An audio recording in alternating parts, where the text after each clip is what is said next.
बिस्मिल्लाहिर्रहमानिर्रहीम। हम डिस्कस कर रहे हैं मैकेनिक्स 3। हमारे पास उसका लेक्चर 16 है। ये हम डिस्कस कर रहे हैं खालिद लतीफ़ मीर साहब की बुक से। चैप्टर नंबर 7 है। एग्जाम्पल 3 है find principal movements of inertia and principal axes at corner of the cube और मास एम। आपको पता है कि जो क्यूब होते हैं उसकी तमाम साइडें यानी तीनों साइडें क्या होती हैं, इक्वल होती हैं। एंड साइड 2 है, उसकी हर साइड कितनी है, 2 है। Also write the equation of momentum ellipsoids. देखिए हमने वही चीज़ें फाइंड करनी है। Movements of principal movements of inertia यानी I1 I2 I3 फाइंड करेंगे। इसी तरह हमने प्रिंसिपल एक्सिस यानी WX WY WZ की वैल्यू निकालेंगे। WX WY WZ की वैल्यू निकालेंगे और लिखेंगे अपना equation of movements of ellipsoids यानी IX x square IXY y square IZZ z square plus minus 2XY IXY यानी product of inertia minus 2YZ IYZ minus 2XZ IXZ। ये तीन values हमने फाइंड करनी है। क्यूब है हमारे पास। देखें एक्स एक्सिस हमारे पास आपको पता है कि एक्स एक्सिस पे वाई और जेड दोनों की वैल्यू क्या होती है, 0। देखिए मैंने ए लिया, ए 0 0। इसी तरह वाई एक्सिस पे आप एक्स और जेड की वैल्यू 0, जेड एक्सिस पे एक्स और वाई की वैल्यू 0। अगर आप देखें, अगर आप अलॉन्ग एक्स एक्सिस लें ए 0 0 और जी यहाँ हमारे पास क्या है, सेंटर, जिसके कोऑर्डिनेट क्या होंगे ए। अगर आप इन दोनों का डिस्टेंस लें डिस्टेंस फार्मूले की मदद से, तो देखें a माइनस 0 का स्केयर a माइनस a का स्केयर प्लस 0 माइनस a का स्केयर प्लस 0 माइनस a का स्केयर। तो ये हमारे पास आ जाएगा, क्या बनेगा, देखें वाले लिख सकता हूँ a माइनस a का स्केयर a माइनस 0 का स्केयर a माइनस 0 का स्केयर। तो ये हमारे पास है a minus 0 square a square plus a square. तो डी हमारे पास आ जाएगा स्केयर रूट 2a स्केयर। जब इसका स्केयर लेंगे डी स्केयर तो बराबर क्या आ जाएगा, 2a स्केयर। तो देखें हम क्यूब है, क्यूब की तीनों साइडें क्या होती हैं, इक्वल होती हैं। हम movements of inertia about x axis find करेंगे। एक्स डैश लिखा मैंने, density -a to a -a to a -a to a, क्योंकि आपको पता है कि क्यूब की तीनों साइडें क्या होती है, इक्वल। जब एक्स एक्सिस होगा तो वाई और जेड आएगा, Y dash square plus Z dash square. और डी वी को आपको पता है dx dy dz। यहाँ देखें क्योंकि ये डेफिनेट इंटीग्रल है, डेफिनेट इंटीग्रल में वेरिएबल चेंजेबल है, तो मैंने वाई डैश जगह पे वाई को रिप्लेस कर दिया, जेड डैश जगह पे आप जेड स्केयर को। अगर आप ऐसे भी इंटीग्रेट कर देंगे तो उसमें कोई फ़र्क नहीं पड़ेगा। अच्छा, एक और जो सबसे इम्पॉर्टेंट बात है, क्योंकि तीनों जो इंटीग्रल हैं उनकी लिमिट्स क्या है, कांस्टेंट है। जब लिमिट कांस्टेंट्स हों तो आप आर्डर पेयर को चेंज कर सकते हैं जैसे आपका दिल करे। तो देखिए मैंने पहले इसको करूँगा integrate with respect to Y. जब वाई करेंगे तो वाई 3/3 आएगा। लिमिट क्या है, -a to a। इसी तरह इसका भी आर्डर हम चेंज कर देंगे। पहले हम कर लेंगे विद रिस्पेक्ट टू जेड, यानी पहले मैं dz लिखूँगा, फिर dy, फिर dx, यानी ऐसे लिखेंगे आर्डर को, dz dy dx। ये उसी वक्त आप आर्डर चेंज कर सकते हैं जब लिमिट्स क्या हों, कॉन्स्टेंट्स हों। आप z की इंडिकेशन क्या है, जेड स्केयर की इंडिकेशन क्या आएगी, z 3/3 -a to a। देखिए पहले आप अपर लिमिट पुट करें a³ minus lower limit put करें -a का क्यूब। नेट क्या हो जाएगा, पॉजिटिव a³ प्लस a³ तो क्या आएगा, 2a³। देखें इसका भी आंसर यही आएगा, 2a³। यहाँ से भी 2a³, यहाँ से भी 2a³ कॉमन, तो क्या आ गया, 2a³। पीछे हमारे पास बचा -a to a dx dz। यहाँ -a to a dx dy। जब आप करेंगे इंटीग्रेट रिस्पेक्ट टू x, 1 है तो इंटीग्रेशन क्या आएगी, x लो -a to a पुट करें upper limit a minus lower limit -a, तो नेगेटिव पॉजिटिव 2a। यहाँ भी 1 है, ये भी, यहाँ भी आंसर सेम आएगा। इसका भी आंसर क्या आएगा, 2a। देखें ये भी 2a है, ये भी 2a है, तो 2a क्या करेंगे, हम कॉमन ले लेंगे, 2a कॉमन निकाल लें। ये देखें 2a मैंने कॉमन ले लिया, माइनस ए टू वहाँ डी जेड और डी जेड, करें इसको इंटीग्रेट। जब करेंगे z तो लिमिट क्या आएगी, माइनस ए टू ए। इसको करें with respect to y, with respect to y करेंगे तो क्या आएगा y minus a to a. Put करें आप z की जगह पे minus a to a, upper limit a minus lower limit minus a plus a, तो क्या आ गया 2a।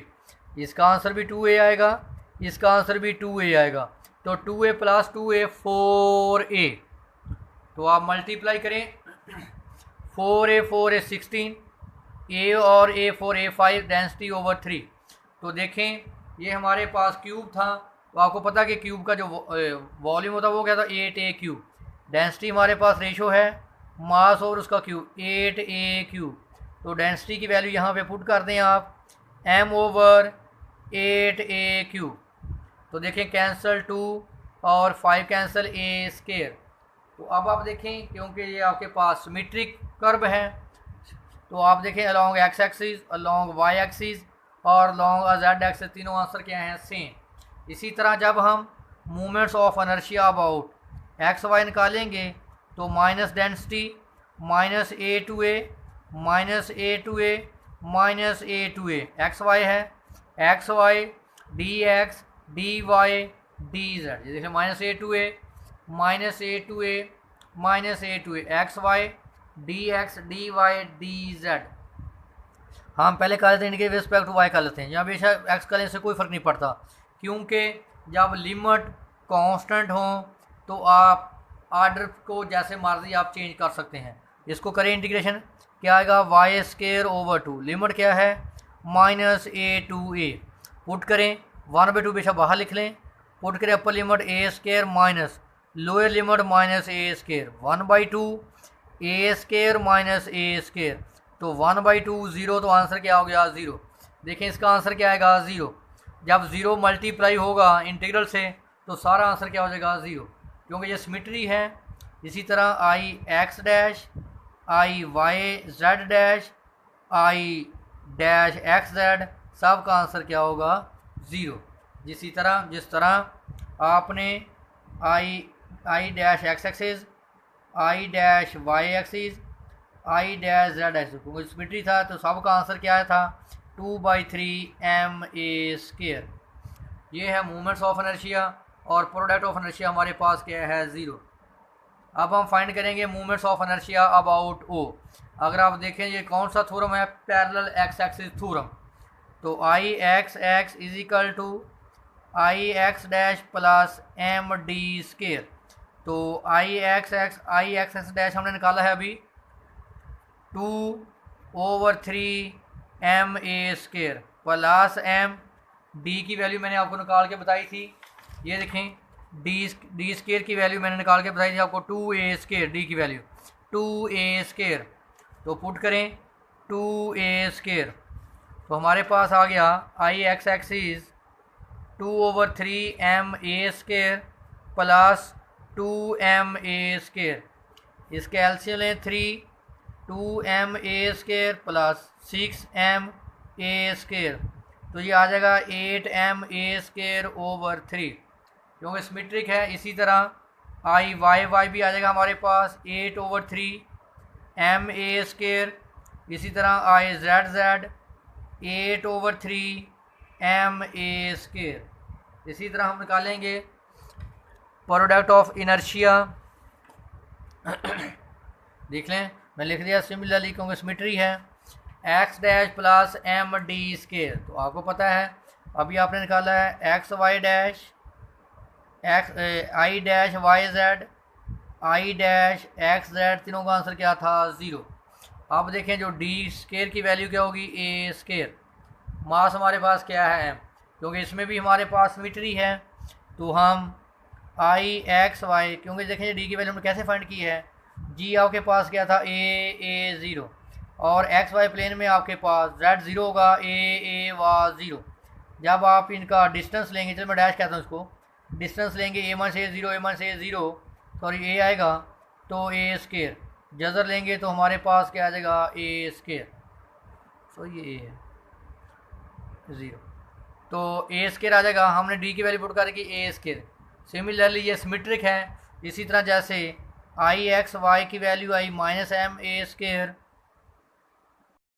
ये डाटा सिमेट्रिक है, आई एक्स वाई बराबर था माइनस एम ए स्केयर। इसी तरह I Y Z I x z बराबर माइनस एम ए स्केयर।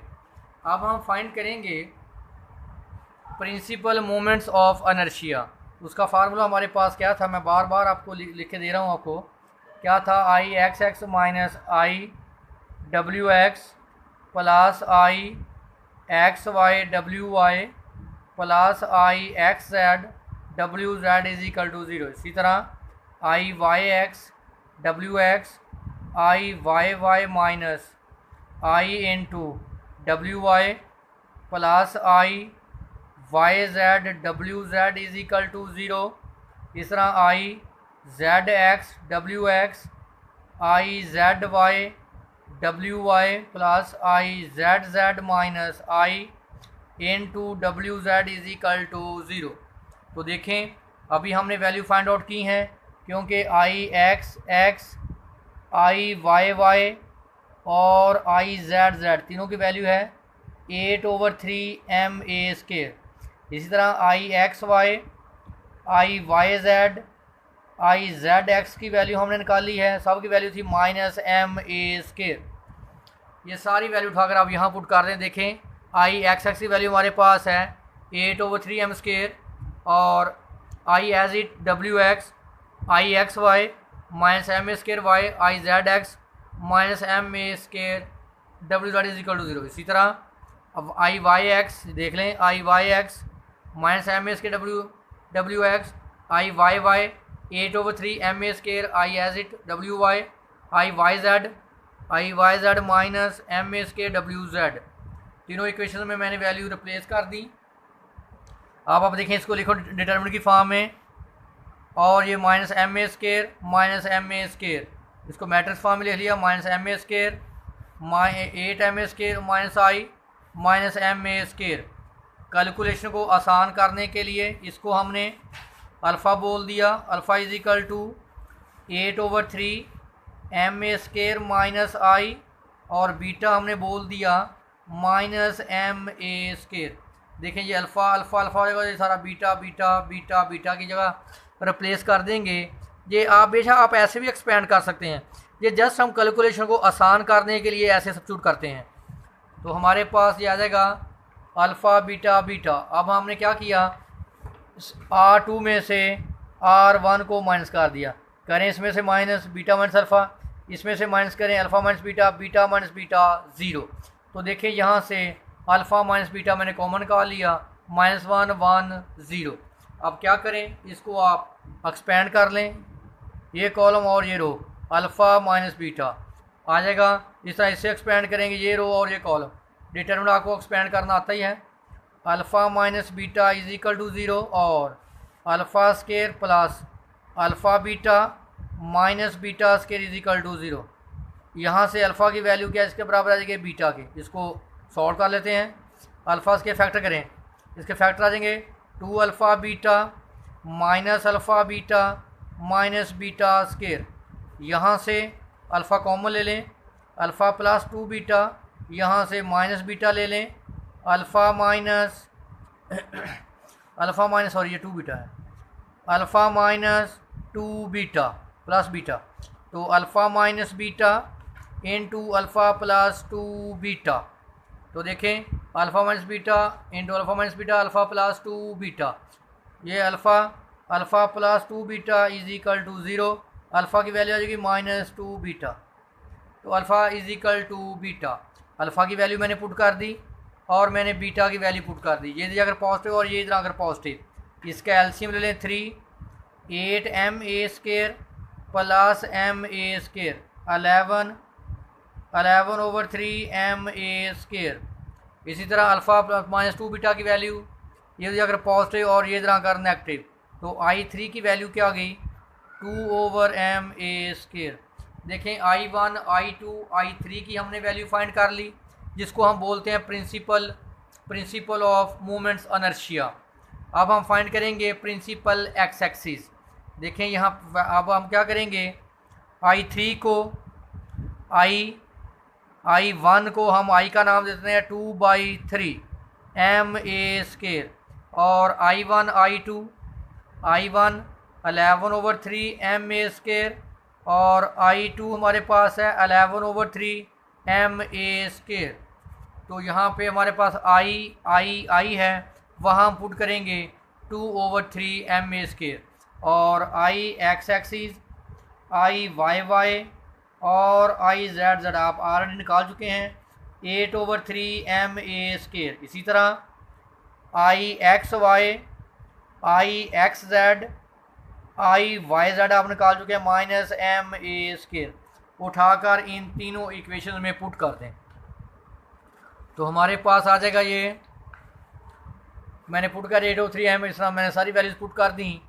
अब आप देखें इसका एलसीएम लेंगे तो 3, 8 - 11/3, तो क्या आ जाएगा, -3 कैंसिल, तो क्या आ जाएगा ma²। देखें ये भी आ गया ma², यहाँ से -ma² से डिवाइड कर दें, इसको भी -ma² से डिवाइड कर दें, इस इक्वेशन को भी -ma² से डिवाइड कर दें, तो सारी इक्वेशन क्या बन जाएंगी, wx plus wy plus wz is equal to 0। इसी तरह wx wy wz is equal to 0। इसका मतलब मैंने पहला केस क्या ले लिया, wx is equal to wy is equal to wz is equal to 0। इसका मतलब अगर तीनों की जो रेशो है वो क्या 1, 1। We can choose any two axis mutually perpendicular to a such that wx ratio wy ratio wz is equal to 1। इसी तरह सेकंड केस में हमने I is equal to y3 को हमने ले लिया 2/3 ma², तो बाकी I एक्सेस की वैल्यू आपने पढ़ ली, I y की, I z की वैल्यू क्या निकाली थी 8/3 ma², I x y, I y z, I z x minus ma², और I की जगह पे हम रिप्लेस करेंगे 2/3 ma²। मैंने वैल्यू रिप्लेस कर दी। अब आप देखें यहाँ से -ma² पे डिवाइड कर दें, इसको भी -ma² पे डिवाइड, इसको भी -ma² पे डिवाइड कर दें, तो हमारे पास जब डिवाइड करेंगे तो हमारे पास इक्वेशन आएगी। देखें यहाँ इसको m में डिवाइड करेंगे तो 2wx -wy -wz is equal to 0, equation number 1। Second divide करें -wx plus 2wy -wz is equal to 0।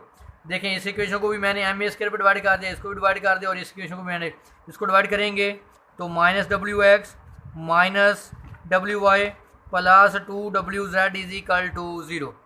बेशक आप इन इक्वेशन को नीचे ऊपर रखे कैंसिल कर दें, जहाँ जैसे ये क्रैमर रूल यूज़ किया तो आप इसको ऐसे भी सॉल्व कर सकते हैं। देखिए मैं आपको सॉल्व कर चेक करवा देता हूँ आपको। जो फर्स्ट इक्वेशन है, जैसे हमारे पास 2wx -wy -wz is equal to 0, -wx plus 2wy -wz is equal to 0, तो कैसे आएगा wx -wy और wz। तो देख लें जब आप wx की वैल्यू निकालेंगे, wx को छोड़ दें, इसके कोएफिशिएंट को इससे मल्टीप्लाई, या पहले ऐसे लिख लें, चले -1 -1 2 -1। जब wy निकालेंगे wy को छोड़ दें, इनके कोएफिशिएंट लिखें, इसके कोएफिशिएंट लिखें 2, इसका कोएफिशिएंट -1, इसका कोएफिशिएंट -1 -1। जब wz निकालेंगे wz तो ये कोएफिशिएंट, इसके कोएफिशिएंट क्या है 2 -1 2 -1 -1 2, तो ये आ जाएगा हमारे पास wx, करें इसको +2 देखिए -1 +1 और ये +2। इसी तरह -wy -2 -1 wz इस तरह 4 -1, तो wx क्या आ गया 3, negative and positive, wy is equal to 3, wz is equal to 3, 3 3 cancel, wx is equal to 1, wy is equal to 1, wz is equal to 1। इसका मतलब wx ratio wy ratio wz क्या ratio है 1:1:1। इसका मतलब wx wy wz तीनों की ratio क्या है 1:1:1। ये हमारे पास थे प्रिंसिपल एक्स एक्सिस। तो ये देखें जो हमारे पास चैप्टर है मूवमेंट्स ऑफ अनर्शिया का, जिसमें हम प्रिंसिपल ऑफ अनर्शिया फाइंड किया है और प्रिंसिपल एक्स एक्सिस और equation of momentum ellipsoid find की है। ये वेरी वेरी इंपॉर्टेंट चैप्टर है, हम डिस्कस कर रहे हैं खालिद तैमीर साहब की बुक से, और ये चैप्टर नंबर 7 है। इसको आप अच्छे तरीके से इसको देखें, पढ़ें, और पेपर के पॉइंट ऑफ व्यू से ये वेरी वेरी इंपॉर्टेंट लेक्चर्स हैं, इसको आप अच्छे तरीके से सुनें। इसको